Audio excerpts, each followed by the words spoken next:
Welcome. All take our phones out.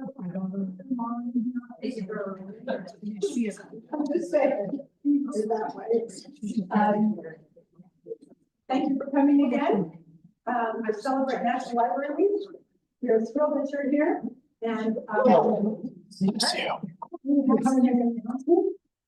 only thing we have coming up is summer reading for adults and teens, and Wynn is working on that, so watch your announcements. And then also summer reading for children, the littles, up through 8th grade. We'll have summer reading and lots of events and tactics and things like that they can do. Our aid station, bingo game, or whatever we call it this year. Keep informed so that if your grandkids come, or you have people visiting, or you have someone that lives in town that to do you remember, don't let them forget.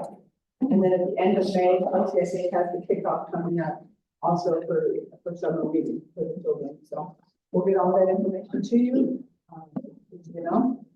Our murder mystery has been transferred to October the 11th due to our elevator. There were a couple cast members that were having issues, so we said, well, let's move it till October. So you'll hear more about that in October. So let me get started and let me invite Tara Schroer to come and speak. She is the TCC Boulder Community College librarian, and people who love her speaking. So she's going to speak on the anxious generation, and I welcome her.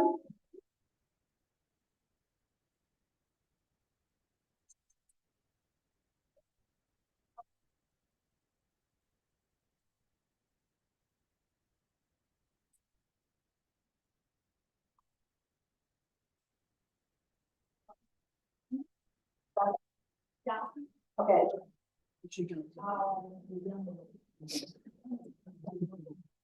Now I'm really nervous to walk up here with that street.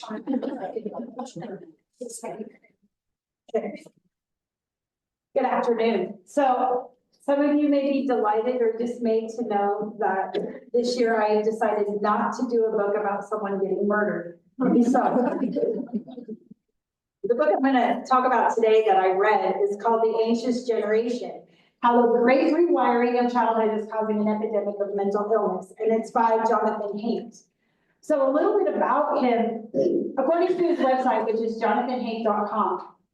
He's a social psychologist at the New York University Stern School of Business. He has a PhD in psychology from the University of Pennsylvania.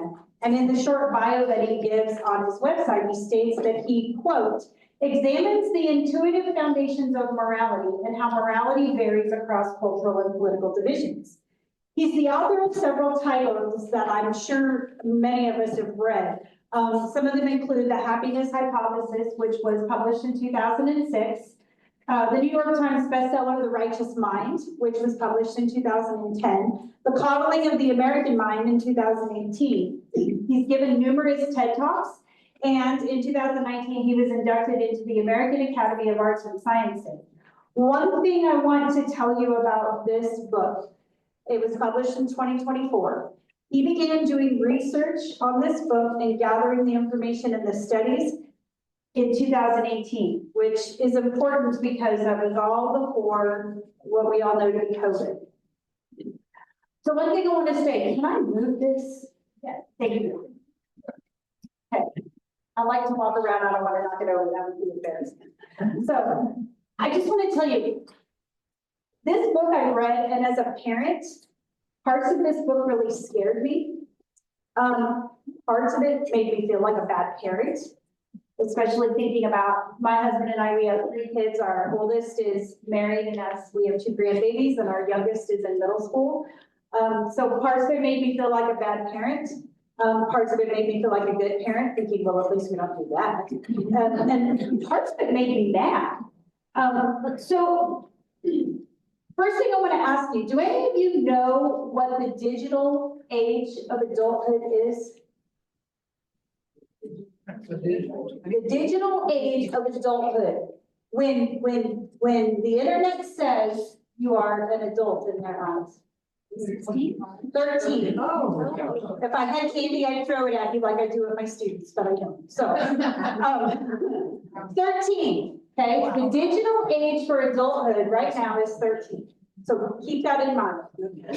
So this book is the story about what happened to Gen Z, which is the generation born after 1995 up to 2012, okay?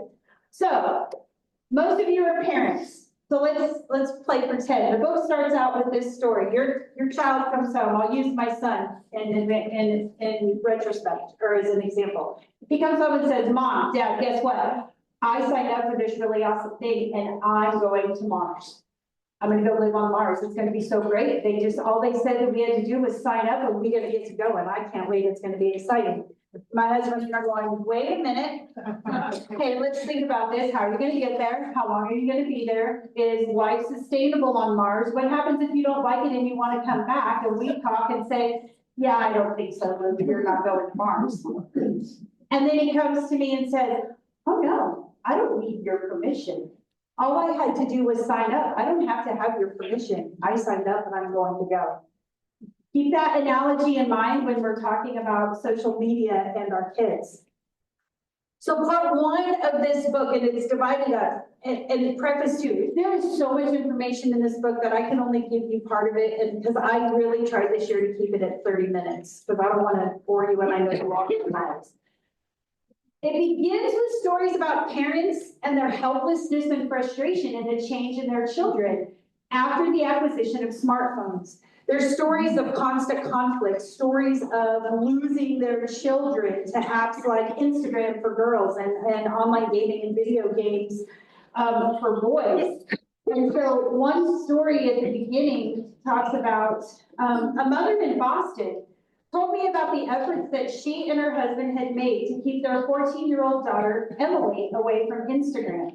They could see the damaging effects it was having on her. And to curb her access, they tried various programs to monitor and limit the apps on her phone.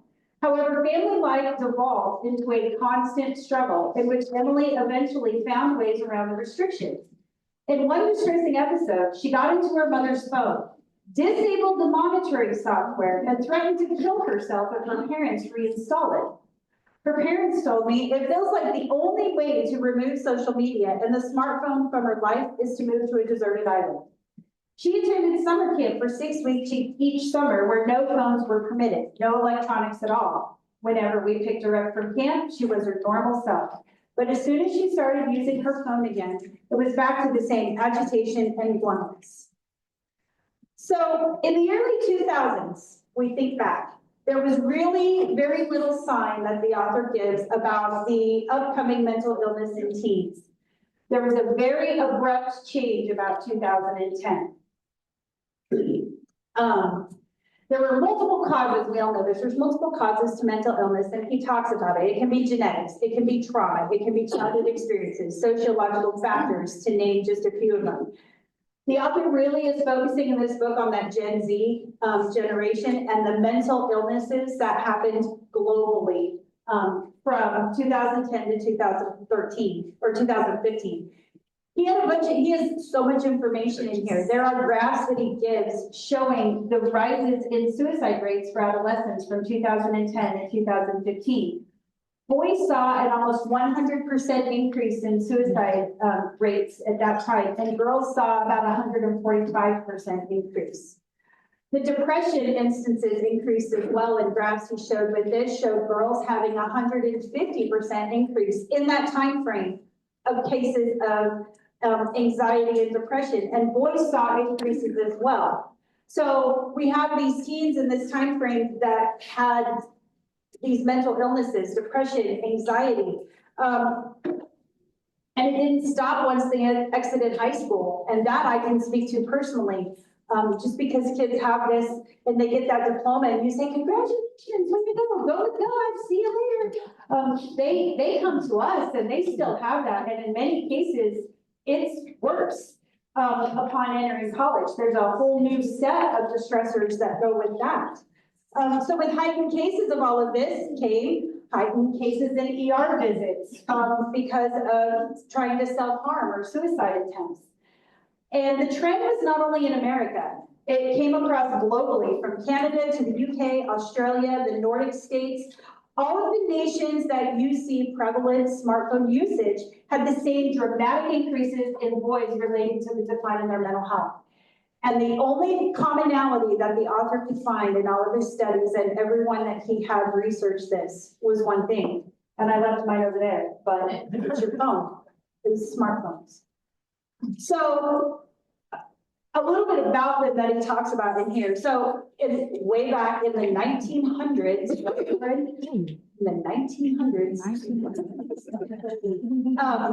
late 90s, early 2000s, we had phones, but they were flip phones, right? And used them mainly to, you could send texts when they got to be past the beeper stage. Mainly they were used for phone calls, right? So teens used them for texting and for phone calls. In 2007, the first smartphone was introduced. Then, in 2010, Apple introduced the iPhone 4. And this is really significant for this book that Mr. Haight talks about because that phone was the first phone to have a front-facing camera. It was the first phone with a front-facing camera, so then what could you do? Hello, something. So I'm not very good at that, but. So it was this first smartphone to have a front-facing camera. It made it easier to take videos, make it easier to take photos. Samsung and Android were quick to follow. And again, the number one thing teens like to do with their phone, and that hasn't changed since 2010, is they like to take pictures of each other or themselves. So within the same time frame, the app Instagram was created. Okay, and this app could only be used on smartphone. Then, at the time that Instagram was created, it was very, very small. It was until Facebook purchased it in 2012, and then the growth was insane. In 2011, when Instagram was still owned by themselves, they only had 10 million users. By the beginning of 2013, which was right after Facebook bought it, they had over 90 million users. Look at that growth in a year. Don't we wish our stocks would do that, right?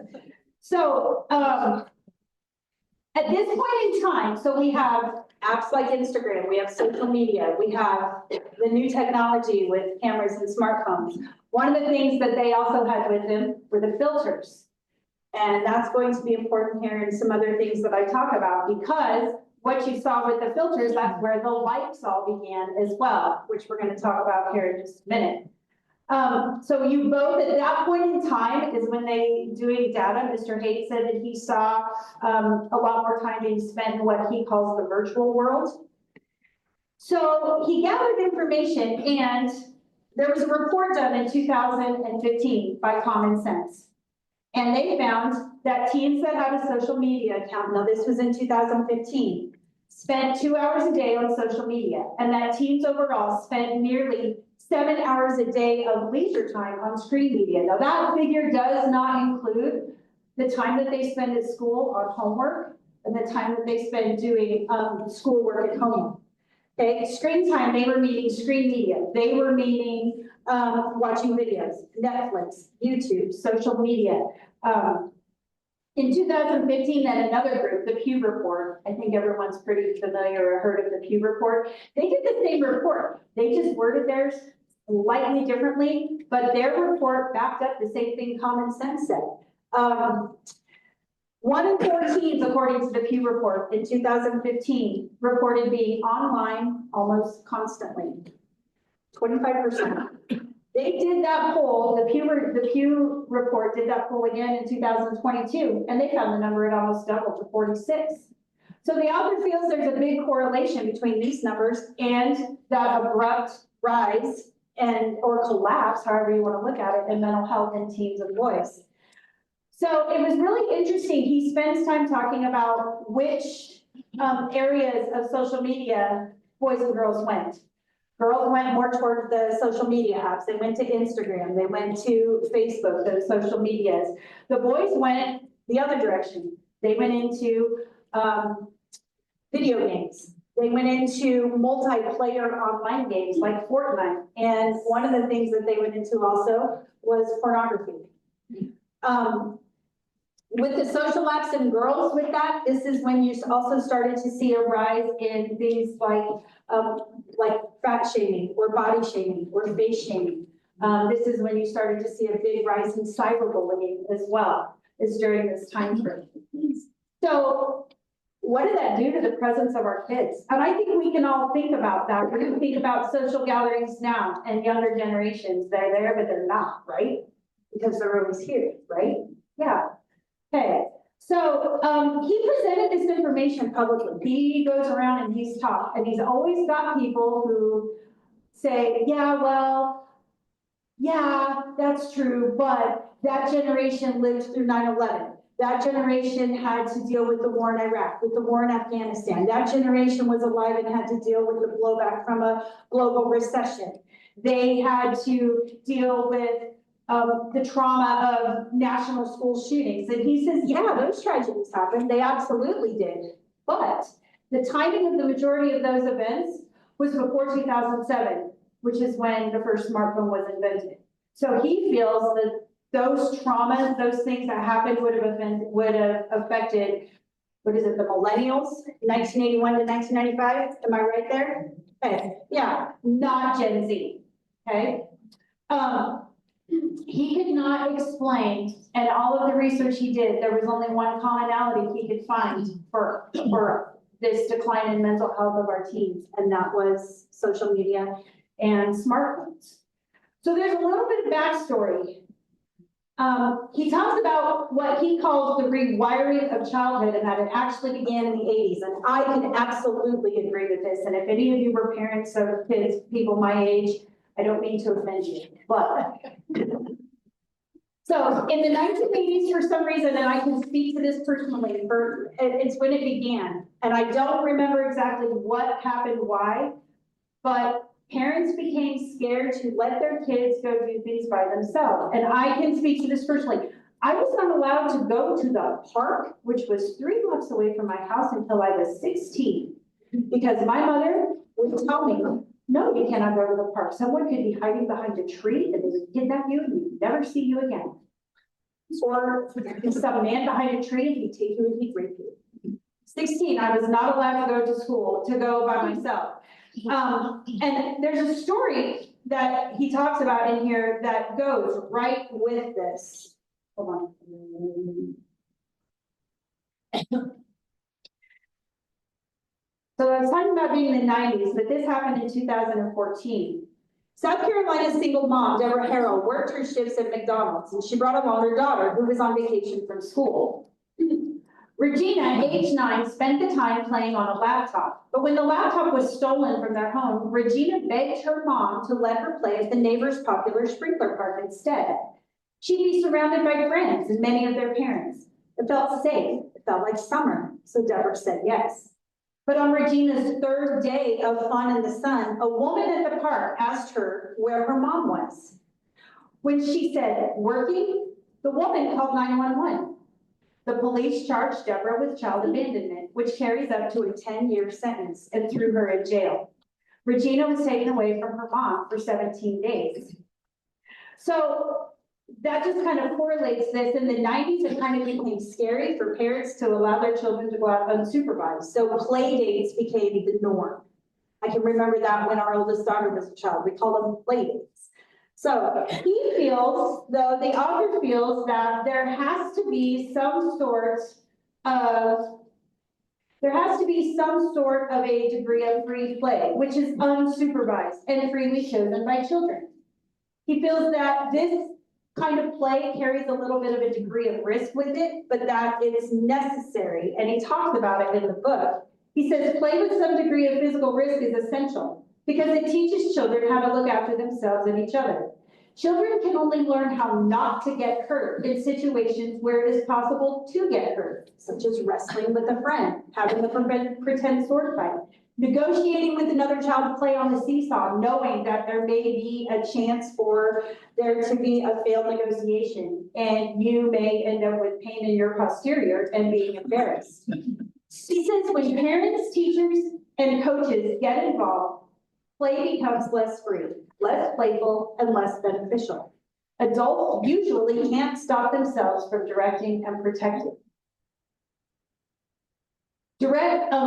Trial and error with play and direct feedback from playmates, elementary school students then become ready to take on the greater social complexity of middle school. It's not homework that gets these kids ready, nor is it classes on handling emotions. Okay, such adult-led lessons might provide useful information, but the information doesn't do much to develop a brain. Play does. That's what he says. So the shift in childhood and the need to keep kids safe really changed. And one of the things he has in here are pictures. And he's got pictures of things like playgrounds. So he doesn't advocate now, he doesn't advocate for the playgrounds maybe that were out in, I could be wrong on the dates here, but maybe 30s, 40s, 50s, where, I mean, they were toweringly high, and if you fell, like you'd break something or die. He doesn't necessarily maybe advocate for that, but one of the things he talks about is merry-go-rounds. There are no longer merry-go-rounds in playgrounds because there's a slight risk that a child might get hurt. So they took them out. And he talks about the differences between things like playgrounds now, and they're very structured, very safe, versus playgrounds even 50 years ago. The merry-go-rounds were from my childhood. He argues that kids need to experience fear in a somewhat controlled setting. Not only physically, because if they don't learn how to get knocked down or even hurt, they won't learn how to become strong, not just physically, but mentally. They need to interact socially, not virtually, in order to learn how to process, handle, and overcome frustrations, accidents, teasing, exclusion. The normal conflicts are probably what most of us in this room went through during childhood. And is it sometimes hard and heart-wrenching? Yeah, absolutely. But he absolutely feels to turn the tide of what's going on with the mental decline in our kids, that it's necessary. He says the play needs to be unsupervised and not play not play with an adult making the rules or play in the virtual world. It's just different. He talks about the foundational harms, and he lists 4 of them. And he also does list some benefits, but there's 4 foundational harms that he gives with this. The first one is social deprivation. So that occurs when you only have interaction online. So he presented a lot of studies, and he used an English psychologist by the name of Jean Twenge. I think I'm saying her last name right. She collected data both before COVID and after. And the data she collected that she put in this book shows that teens who spent more time on social media suffered from more depression, anxiety, and other disorders than peers who had face-to-face interactions.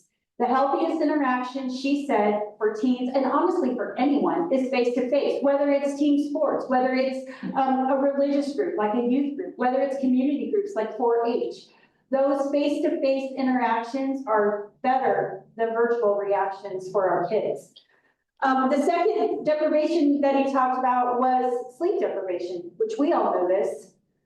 Teens need a whole lot more sleep than we do as adults. They need at least 9 hours of sleep at night. And Jean Twenge, again, gave information showing that heavy screen use in teens is associated, and this one I would say is not just with teens, I bet this is with us too. It's shorter sleep times, longer sleep latency, which is the time it takes you to fall asleep, okay? More mid-sleep awakenings. And the third deprivation was attention fragmentation. So in this one, they talk about The Economist did a report at this point in time. And The Economist report was a little different than the Pew report. They said that the average, in a week, the average amount of time a child spends on social media, not doing schoolwork, but social media, is about 40 hours a week. 13 to 18-year-olds, they said, was closer to 50. Okay, so this translates to 6 to 8 hours a day on social media. Think about that, okay? Not schoolwork. So, and this doesn't even include, like with the attention fragmentation, the one thing he talked about, I see this as a college student. Kids in class, and I do, if any of my kids were here, they would tell you, oh man, she'll call you right out if you have your phone out in class, and I do. But they get texts, they get alerts constantly from their parents, from their coaches, from their friends, and the alerts that they get on their apps, okay? Every app that students have on their phone says dozens of alerts per day, per app, okay? Mr. Hay found studies on average that state teams receive over 192 alerts a day. This translates to about 11 alerts an hour, or about one every 5 minutes. So no wonder they can keep their attention on in the classroom, much less when we're at a family gathering, right? It's Thanksgiving or Easter's coming up and you're gonna have everybody over, and there they are. Every 5 minutes, they've got an app and they wanna look at it. What's going on, okay? So even in situations where the phones were put away, he presented information on what happens when they're put away versus when you can see them. In one study, researchers brought, and he used college students into a lab, and they randomly assigned them to do one of three things. One was to leave their bag and their phone out of the entry room of the lab. The second was they could keep their phone in their pocket, or they could keep it in their bag. And the third was that they could have their phone out on their desk. Then they had to complete tasks that tested their intelligence. They had to do simple math problems. They had to put together a string of letters. And at the end, they found that the performance was best when the phones were left in the other room, and they were worse when the phones were visible. The one in between, where it was in their pocket or in a bag, was kind of a mixed result, okay? So so that goes to the attention fragmentation, where just even almost seeing it takes their attention away from what you're doing. And the fourth one was addiction. So there's all kinds of addiction. Addiction is addiction. It doesn't matter what it is. It doesn't matter whether it's alcohol, whether it's shopping, whether it's gaming, whether it's pornography. It's addiction. And all of that, it's all about the dopamine and the little hit of dopamine and happiness that you get from it. So all of these things that I just mentioned now with our kids, they're all available online, and they're all free, and they're accessible 24 hours a day, which is the scary part to me as a parent. Trying to go through with the withdrawal, the symptoms of withdrawal for any addiction, depression, anxiety, self-harm, insomnia. So, you know, when the smartphone was first introduced, we didn't know, you know, so we're like, yeah, you can talk to your friends, you can call us, you can do all of this. We didn't know, right? So they had instant access to all of this stuff, and some of them became very addicted. Now, he does talk a little bit about some of the benefits of social media, and there's a little bit on that. In 2023, U.S. Surgeon General Vivek Murthy, that one's hard to say. He issued an advisory discussing the effects of social media use on mental health. And he said, regarding the benefits, he said, social media can provide benefits for some youth by providing a positive community and connection with others who share identities, abilities, and interests. It can provide access to important information. It can create a space for self-expression. The ability to form and maintain friendships online and develop social connections are among the positive effects of social media use for youth.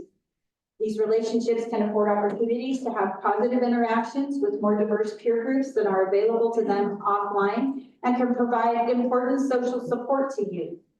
So there is some benefits to it, but the big thing the author says is, yes, those small benefits don't really outweigh more of the mental harm.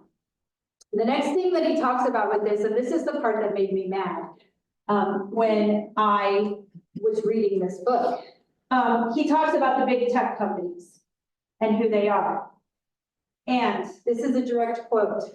This part I'm going to read. How do we consume as much of your time and conscious attention as possible? That quote was by Sean Parker, who was the first president of Facebook, and he gave that quote in a 2017 interview. He was describing the thought process of people who created Facebook and the other major social media platforms in the 2000s. He explained the social validation feedback loop, which companies exploit a vulnerability in human psychology. The apps give you, and he quotes this, a little dopamine hit every once in a while because someone liked or commented on a photo or a post or whatever. And that's going to get you to contribute more content, more likes, and more comments. He said that he, Mark Zuckerberg, Kevin Systrom, who is the co-founder of Instagram, and others, quote, understood this consciously, and we did it anyway.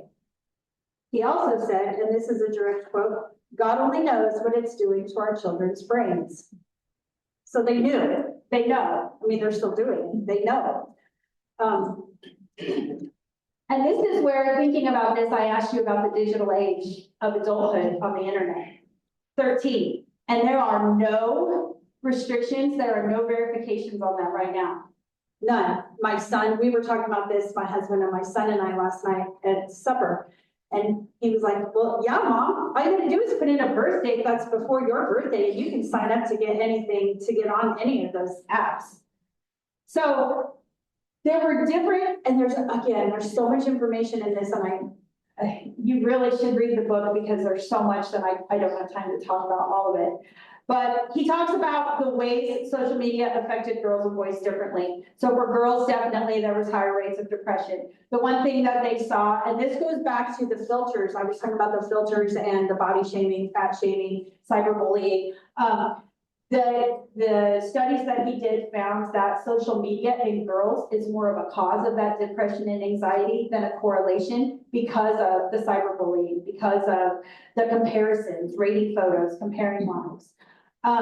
The other thing, this was so interesting, and there's so much about this, but studies that he did put out showed that females are more inclined to sociogenic illnesses. And one of the examples he gave was, do y'all know, I'm not trying to belittle anyone, but does everyone know what a social media influencer is? Yes, okay. So one story that he gives in this book is the social media influencer from England, from the UK. She has Tourette's, and she posts TikTok videos. And she posts TikTok videos of what it's like to have Tourette's and what this is, and it shows her truly who she is. And what do you know? Shortly after those TikTok videos came out, the United Kingdom saw a dramatic increase in the number of teens who were going in having a self-diagnosis of Tourette's. And when they did a little bit more research with this, come to find out, the same tics, the same tics and tells, and then the same phrases that these teens were saying, oh, I have Tourette's, look at this, were the exact same as the social media influencers. So this is just one example. There were a lot of other examples about other things happening right now in the world, but I didn't have time to share them all. The other thing that affects girls differently and virtually from boys is the predators and stalking of males and our young girls on social media. Boys, also depression and anxiety, but they also saw a big withdrawal to the physical world and something that the author called failure to launch. What that is, he talks about young males getting off track with employment or education, and they end up living with their parents indefinitely. One of the statistics he gave is that young men in their 20s right now are more likely to live with their parents than young women. And also, parents worry more about their young men's ability to be successful than young women due to their vulnerability. And he talks about a term, and I hope I say this word right, and if I don't, it's okay if you correct me. I'm not one of those people that get offended. It's a Japanese word. It's called hikikomori. Did I say that right? Does anybody know? Okay. What that means is a pulling inward. And they saw this in Japan with Japanese men not wanting to leave their house. They were living like hermits. They would only come out when the odds of them being seen by people were very, very low. They also suffered from anxiety and depression. We're starting to see that here in the United States. And in one part that they talk about in this book, they interviewed this young man who said, well, yeah, I don't need to leave my room. If I'm hungry, you can have food delivered on the internet now. Hello, DoorDash, right? We have that here in Colby. We have Uber Eats, okay? Then he's like, if I want to talk with people, I can get online and do that. If I want to have a game, I can get online and do that. If I want to have a romantic interlude with someone, you get on the internet and do that too. I don't need to see people, so they're living like hermits, okay? Yeah. So the last thing that he talks about is what can we do? What can we do? And there's 3 different areas that he talked about. The first one is the government and what the government can and should do. And some of this I had a little bit of, but it's all valid. The first thing is to have children-centered public spaces. Places where children can gather face to face. And that got me thinking about our community. Can someone tell me where in town today, middle school students like my son, he's in 8th grade, and younger high school students who maybe can't drive, can go and can meet up to engage with each other face to face and be social and network outside of a parent house? I can only think of 1. Okay, 2 if we count here. The other one is the tennis center. There's no other places. The tennis center on campus. And I know that because my son and his group of friends, they reserve a pickleball court. It's their Friday night thing. They do it from 8 to 10, which means I'm the taxi, but there you go. Okay. 2 places in town that students can go and they can gather. Yeah. Could be a third place, a walking trail that let those kids use their skateboards. There was a bicycles out there. They could. But they won't Yeah. they won't let them do that. No. When my oldest daughter was in high school, I thought this was ingenious. When she was a senior in high school, a bunch of those seniors went to Ron Alexander, who was our city administrator at the time, and went to the chief of police and asked if they could have a barbecue and have a place where they could get together in the parking lot of the swimming pool park. They wanted a place where they could go gather. They tried to do it at Sonic, and I can understand that part too. When you've got 60 high school kids and 40 cars, and there they all are, and they just won the game, and they're all being loud.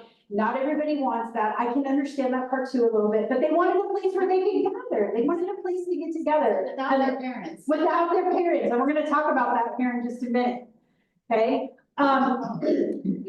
The other things that they're saying, the government says that there needs to be more play in schools, and we'll talk about that a little bit more.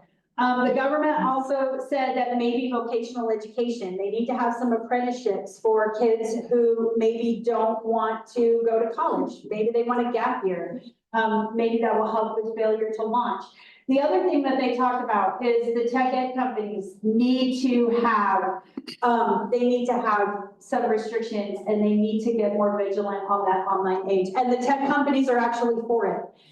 They discuss a lot of different ways to do this in the book. IDs were one of them. The porn industry didn't like that at all, by the way, but I'll let you read about that.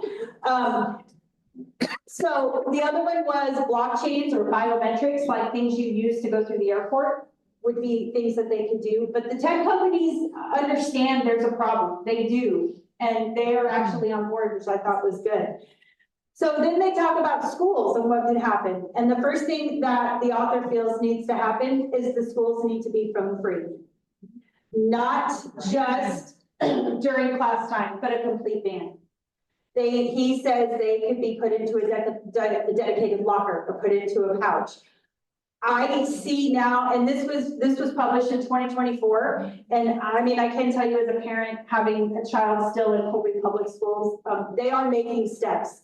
Phones are not allowed. We don't even let them take his phone. You can't have it out during the day. Why do we need to take it, leave it at home? And he doesn't argue with it now, but phone-free schools. Now, some parents are like, oh, but if there's a school shooting or there's an emergency, and the author says this, if there's an emergency, if something happens, the school needs to be put on lockdown and something happens, your child needs to be listening to the people who are trying to get them out and get them safe, not on the phone with you.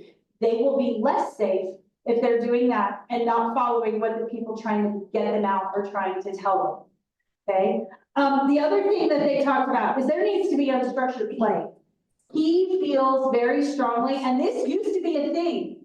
I got 2 teachers back here. I have 2 teachers back here. I have.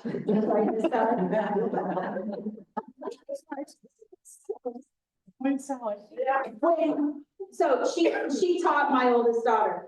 When Paige was in school, did they not used to let the kids go outside before school and play on the playground? And then they stopped. And one of the things the author says, that needs to be reintroduced. Kids need to be able to have a place where they can go and they can play and have some unstructured time. The other thing he advocates for, and I would be curious, I agree with this, but I would be curious, is recess should not be used as a punishment.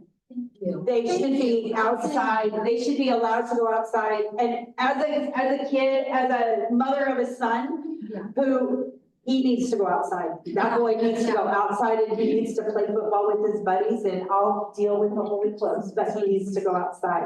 That's a big thing that they talked about. Communities in school need to allow some more freedom for middle schoolers. And this one touched with me because this happened here. Somebody called 911 within the past 2 years to report to the police that there were 2 children walking down the street unsupervised. Here in Colton. 8 o'clock at night. They were middle school children. They need to be allowed to have some unstructured, unstructured time. So maybe not midnight, but anyway. The last thing they talk about is parents and what we as parents need to do. The one thing that he says is that parents, we just need to be a base for them, especially at 0 to 5. They shouldn't have any screen time. The only exception that he made, he says there's a big benefit in your youngsters FaceTiming with family members. Facial recognition, that's a good thing. But the other thing he said is, and this one kind of took me back and made me feel bad as a parent because I was guilty of it. Not every single thing that your kids do 0 to 5 needs to be educational, needs to be structured, needs to have a theme or something behind it. They just need to be able to play. The middle school kids, we need to let them go a little, let them out of sight, send them to the store without their phone, send them there. Let them have sleepovers, but no phones. Send them to camp. Send them, go camping, send them to sleepaway camps, but they need to have time away, and they should probably not have any more than 2 hours of screen time a night. The 13 to 18-year-olds, they talk about getting them out, making them use transportation. You know, take the bus, ride the bike, make them, encourage them, get a driver's license, which I don't think in this town is a great big deal. I think they're all excited to get driver's license, but maybe not. I know mine is, and he's only 14. And it's like, slow down. But get them out. Structured family. One thing he talked about, no phones at mealtime. Talk to each other. So rely on them at home. We have a generation of kids, and I'm going to tell you this, I see it. We've got kids that come in that I hire as work studies that don't know how to wash dishes. They should know how to wash dishes when they're 18. They should know how to do their laundry when they're 18. So, but they should also be able to go out with their group, with their friends, and be able to go out and have, you know, have adventures. But the last thing that he said was, you know, the biggest thing that as parents, the biggest thing we have to do is we have to talk to our kids and then we have to listen. And the other thing that I really got out of this was, if we're asking them, you got to put that phone down. We have to do the same thing. So there's a lot more in this book, but that's all I have time for. In fact, I went 5 minutes over when I timed it, but I would encourage you to read it. It's really good information and it was very eye-opening. So does anybody have any questions? Does anyone have any questions? Miss Sally's here, so now I'm very aware of my grammar. Yes, ma'am. You know that a lot of the social media in the realm of people who have limited abilities, there a lot of the FaceTime groups and stuff that help the kids can connect with other people who have the same issues, their mobility, Yes. cognitive issues. And Mr. Hayden talked about that with some of the benefits with that. With certain groups, there is absolutely very much a benefit to social media with that. You are right. One of the things he was talking about, or the things he was alluding to with that would be maybe not those specific groups, but ones that maybe don't have those limits. Does that make sense? Yeah. Am I saying that? Okay. Sometimes what I think I say and what comes out of it, so. But you are right, and he did talk about that within the book, about there being some benefits to it. But I think sometimes with that too, when all you do is spend your time on social media and you don't talk to anyone else, is that always healthy? But I don't know, I'm not a psychiatrist, I'm a librarian, so. Yes, ma'am. Like on the phones, Like on your television, you can put restrictions on there, but what can be viewed on your TV every day. Yes, They know their way You can around do that. that on phones too. don't They know their way around that. you can, but they do. The first story I told was In the book, I'm Yeah. telling you. the first story I told was the girl who figured out how to get into her mom's phone and figured out how to change it. And the other thing, I didn't talk about this one, but it's in the book too. Hiding the real apps behind other apps. Oh, yeah, especially in boys.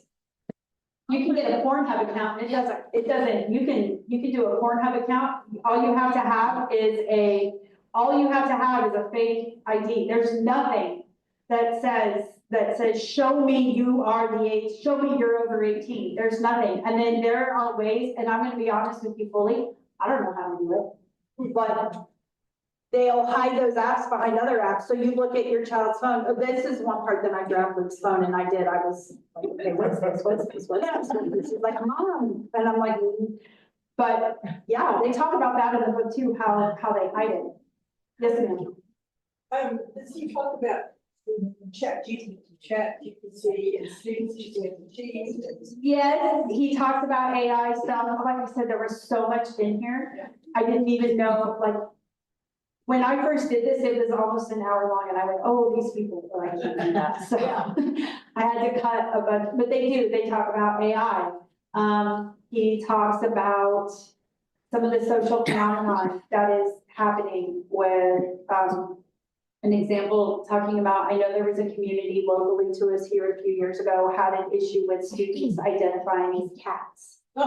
Yes. And he talks a little bit about that and other students identifying and the problem, and that comes back, he tied that with the social influencers a little. And about, the sad thing is, when it becomes a trend like that, students who may really have a disorder, or kids who may really have, or people, disorders with things like that, it kind of makes light of that.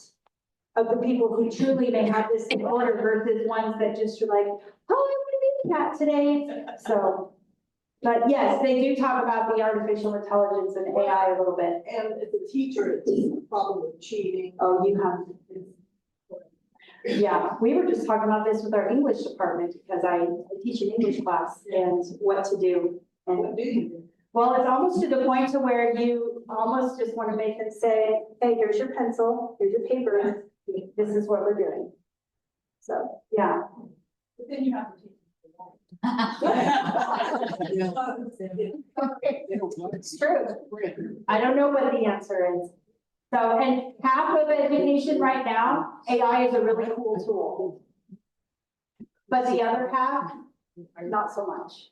And it's hard. It is. Yes, ma'am. Does the author speak of this AI going on about AI girlfriends, AI boyfriends? Yes, and I'm gonna be honest with you, that kind of ties into the pornography aspect, and I'm gonna be honest, I wasn't really, I wanted to touch on it, but I really didn't want to dive down that rabbit hole, but yes, he does. It's going on. Yeah. Did you see the story, speaking of AI, about the gentleman who used an AI lawyer to defend himself? And the judge not being real happy about that? Yeah. It made me think, I read that yesterday, it made me think about this book, yeah. So, yeah. He did. I The judge figured it out. don't think so, the judge kind of ripped him a new one. Yeah, so, You can represent yourself. You can deny not having. I guess so, yeah, I don't know, do we have a little? Because I don't know enough about any of it to know for sure, I've never had to defend myself, thank goodness. Yeah. Okay. Oh my gosh, thank you all for your time, I really appreciate it.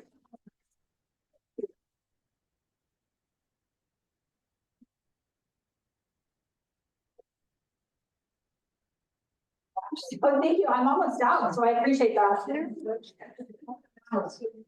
She's like, oh, thank you. Thank you, thank you. It's also on your. Like when you go on your phone. That's the way they're. And this copy is also at Patron Davis. So, if you want to come in, we may do a patron. If you want to come in here and this one is checked out, they can borrow it through ILL. So there's 2 copies at least.